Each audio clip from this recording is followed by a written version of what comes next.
멘트. 폴 발레리는 시는 무용이고 산문은 보행이다 라고 한 것은 시에서는 단어 하나하나가 얼마나 귀중한가를 잘 말해준 것입니다. 만약에 어느 한순간의 움직임에 착오가 생기면 그 무용은 실패일 수밖에 없게 된다. 무용은 보행과는 달라서 한순간의 움직임이 생명이다. 시에서의 단어 하나하나는 무용에서의 한순간 한순간의 움직임에 해당한다. 시어 하나하나를 잘 선택해서 사용해야 한다. 마치 무용가의 발디딤새처럼 예술적이어야 한다. 자, 오늘 이 시간에는 역설법에 대해서 살펴보겠습니다. 먼저 역설법이란 무엇인가? 오늘은 어렵지만은 수능 시험에서도 단골로 많이 나오는 그 역설법에 대해서 알아보겠습니다. 다른 표현법과 비교하면은 2, 3배 이상은 출제가 되는데요. 그 이유는 해석도 어렵지만 그만큼 시의 주제와 많은 연결성을 가지고 있기 때문입니다. 역설법이란 논리적 이치에 맞지 않는데 일부러 그렇게 표현을 해가지고 반대의 진리를 표현하는 것을 말합니다. 즉, 논리적 이치에 맞지 않는다는 것은 우리가 일상에서 당연하게 받아들이는 생각과 다르게 표현한다는 의미입니다. 예를 들어서 찬란한 슬픔의 보물, 이런 표현을 생각해 본다면 찬란한이라는 의미는 빛과 모양이 매우 화려하고 아름답다라는 말이기 때문에 슬픔의 봄이라는 단어를 꾸며주는 것은 상식적인 논리로 봐서 맞질 않습니다. 그런데 여기에 봄은 꽃이 피는 계절임과 동시에 곧 금방 지게 되는데 여기에 느껴지는 그 슬픈 감정이라는 새로운 의미와 해석을 추가한다면 하나의 반대의 진리를 표현할 수 있는 것입니다. 이렇듯 역설법은 언뜻 보면 맞지 않은 것 같이 보여지지만은 화자가 말하는 상황을 자세히 검토해 보면 그 내면에 있는 반대의 진리가 느껴지고 이 진리는 시의 주제와 직접적으로 연결되는 경우가 많습니다. 그래서 역설법을 사용하게 되죠. 그럼 그 역설법의 예시들을 보면서 좀 더 자세히 알아보겠습니다. 깃발, 유치환. 이것은 소리 없는 아우성, 저 푸른 해원을 향하여 흔드는 영원한 노스텔지아의 손수건. 순정은 물결같이 바람에 나부끼고 오로지 맑고 고든 이념의 푯대 끝에 애수는 백로처럼 날개를 펴다. 자, 이 시는 첫 줄에 소리 없는 아우성이라는 표현이 바로 역설입니다. 첫째는 논리적 이치에 맞지 않다는 것입니다. 먼저 그 아우성이란 말은 떠들썩하게 기세를 올려서 지르는 소리를 말하지요.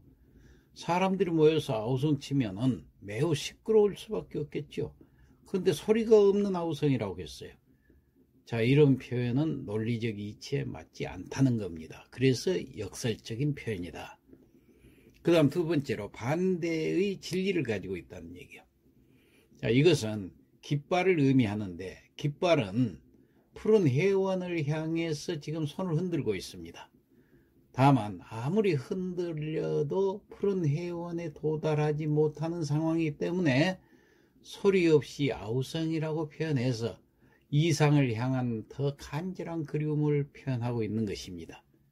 자, 이렇게 또 숨겨진 역설의 의미를 찾기 위해서는 이 시의 맥락과 내용을 자세히 살펴봐야겠지요. 그리고 왜 이런 표현을 했는지 고민해야만 그 의미를 알 수 있는 것입니다. 자, 또 하나 시를 보겠습니다. 낙화, 이형기. 봄 한철 격정을 인내한 나의 사랑은 지고 있다.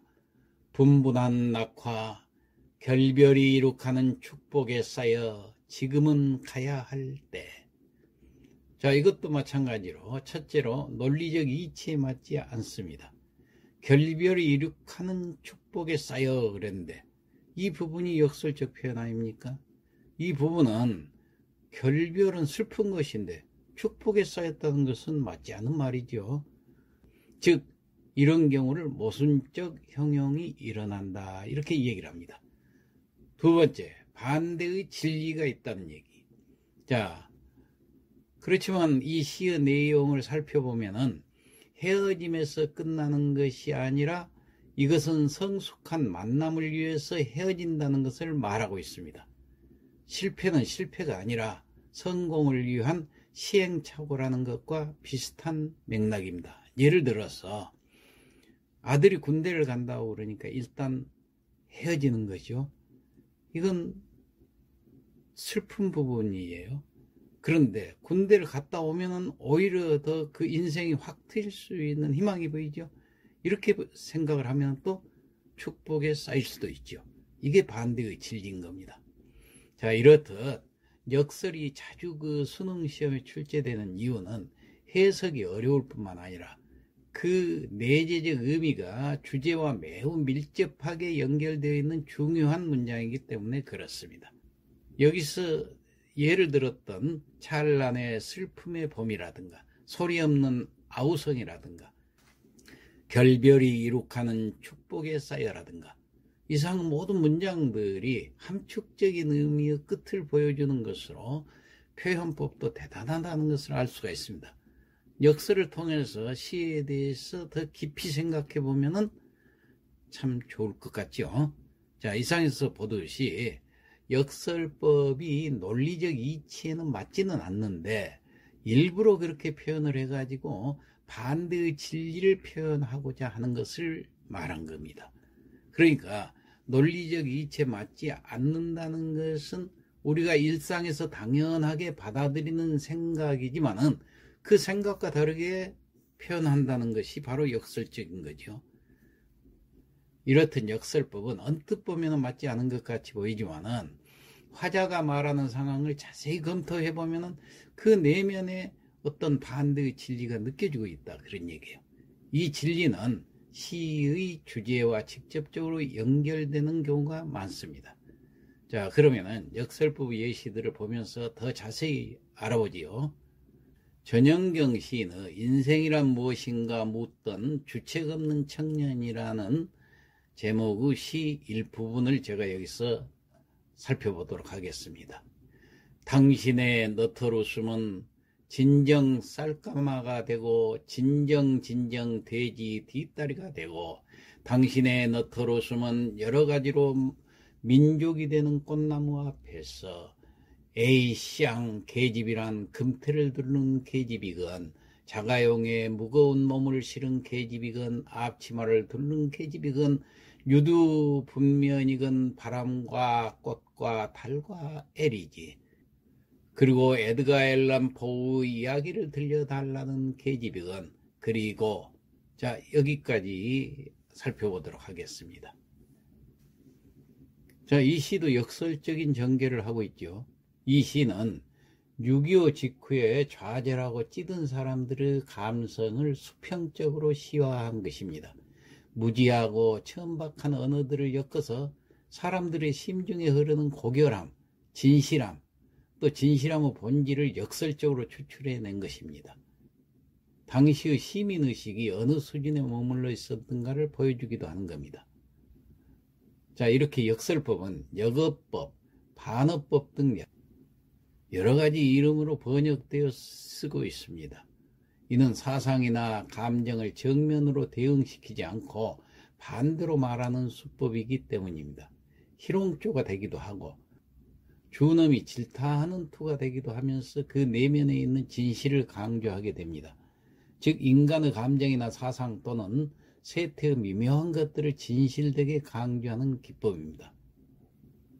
그래서 전영경의 시도 보면은 상당히 외설적이고 비천한 언어들을 썼지만은 당시 그 사회상을 이렇게 여실히 추출해낸 것입니다.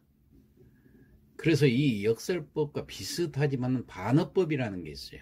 오늘은 시간 관계상 반어법은 다음 시간으로 미루고 역설법에 대한 시 한 편을 지어보도록 하겠습니다.